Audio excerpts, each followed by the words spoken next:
സുഖം പ്രാപിക്കാൻ നിനക്ക് ആഗ്രഹമുണ്ടോ? എന്തൊരു ചോദ്യമല്ലേ ഇത്. തളർന്നു കിടക്കുന്ന ഒരു മനുഷ്യനാണ്. അയാൾക്ക് മറ്റേത് ആഗ്രഹമാണ് വേണ്ടത്? എന്നാൽ വചനം അല്പം കൂടി ശ്രദ്ധയോടെ വായിക്കുമ്പോൾ ഈശോയുടെ ഈ ചോദ്യത്തിൻ്റെ ഗുട്ടൻസ് നമുക്ക് പിടികിട്ടും. 38 വർഷമായി ഈ കുളക്കരയിൽ കിടക്കുകയാണ് ഈ മനുഷ്യൻ. ബെത്സൈദ കുളത്തിലെ വെള്ളത്തിന് അത്ഭുത സിദ്ധിയുണ്ട്. ചില പ്രത്യേക നേരങ്ങളിൽ ഈ വെള്ളം ഇളകും. ആ സമയങ്ങളിൽ വെള്ളത്തിലേക്ക് ഇറങ്ങുന്നവർക്ക് സൗഖ്യം ലഭിക്കും. 38 വർഷമായി ഈ മനുഷ്യൻ അതിന് മുതിർന്നിട്ടില്ല. അതുകൊണ്ടാണ് ഈശോ ചോദിക്കുക, ശരിക്കും സുഖം പ്രാപിക്കാൻ നിനക്ക് ആഗ്രഹമുണ്ടോ? ആ മനുഷ്യൻ അതിൻ്റെ കാരണം പറയുന്നുണ്ട്. എന്നെ വെള്ളത്തിലേക്ക് ഇറക്കാൻ ആളില്ല, എനിക്ക് തനിയെ നടന്ന് അവിടേക്ക് പോകാനും പറ്റുന്നില്ല.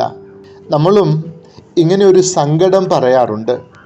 പ്രാർത്ഥന വളരെ പ്രധാനപ്പെട്ടതാണ് എന്ന് നമുക്കറിയാം.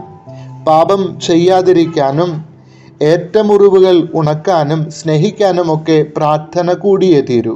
എന്നിട്ടും വർഷങ്ങളായി 38, 48, 58 വർഷങ്ങളായി നമ്മൾ ബെത്സൈദ കുളക്കരയിൽ തളർന്ന് കിടക്കുകയാണ്.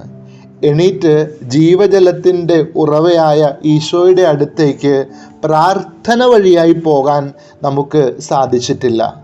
സൗഖ്യം അവിടെയാണുള്ളത്. എന്തേ നമുക്ക് പ്രാർത്ഥിക്കാൻ പറ്റാത്തത്? നിശ്ചിത സമയം കൊടുക്കണം പ്രാർത്ഥനയ്ക്ക്. നമ്മൾ എത്ര മിടുക്കന്മാരാ! രാവിലെ എണീറ്റ് ജോലി തുടങ്ങാനും ഏൽപ്പിച്ച ജോലികൾ ചെയ്തു തീർക്കാനും ബാങ്കിലെ EMI അടയ്ക്കാനും കുട്ടികളുടെ അഡ്മിഷൻ എടുക്കാനുമൊക്കെ കൃത്യമായി അലാം സെറ്റ് ചെയ്തു വെച്ച് അതിനനുസരിച്ച് പ്രവർത്തിക്കുന്നവരല്ലേ നമ്മൾ. എന്തുകൊണ്ടാണ് പ്രാർത്ഥനയ്ക്കൊരു അലാം സെറ്റ് ചെയ്യാത്തത്? ഇനി അങ്ങനെ ചെയ്തേ പറ്റൂ.